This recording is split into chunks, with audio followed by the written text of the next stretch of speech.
ওরে আমার হরেন্দা রে, হরেন্দা কত ভালো মানুষ ছিল আমার হরেন্দা। ও বাবা, হরেন্দা কি আর করবো দাদা, ভালো মানুষদের তো ভগবান এইভাবেই নিয়ে নেয়, তাড়াতাড়ি নিয়ে নেয় দাদা।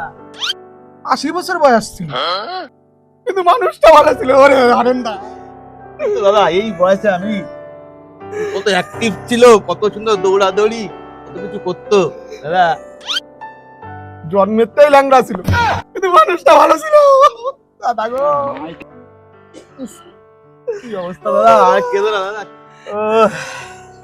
দাদা খুব জ্ঞানী এবং প্রচন্ড বিশ্বস্ত লোক ছিল। ক্লাস 5-এ 5 বার ফেল করেছে, তো মানুষটা ভালো ছিল ও দাদা গো। মানুষটার জীবনে কোনদিন পান বিড়ি সিগারেট কিছু খেতে দেখিনি, খুব পরিষ্কার মানুষ ছিল। ক্যান্সারে মরিছে, কিন্তু মানুষটা ভালো ছিল দাদা গো। না ভাবুন দাদা, কত ভালো ছিল, কত পরোপকারী ছিল, মানুষকে কত সাহায্য করতো। চোর ছিল, কিন্তু মানুষটা ভালো ছিল ওরে দাদা। আর কিছু বাকি আছে? ডাকলেও বলে দে না, ডাকলেও বলে দে, সব কিছু চুরি হেল হ্যানা তেনা কিছু বাদ নেই। মানুষটা মানুষটা ভালো ছিল।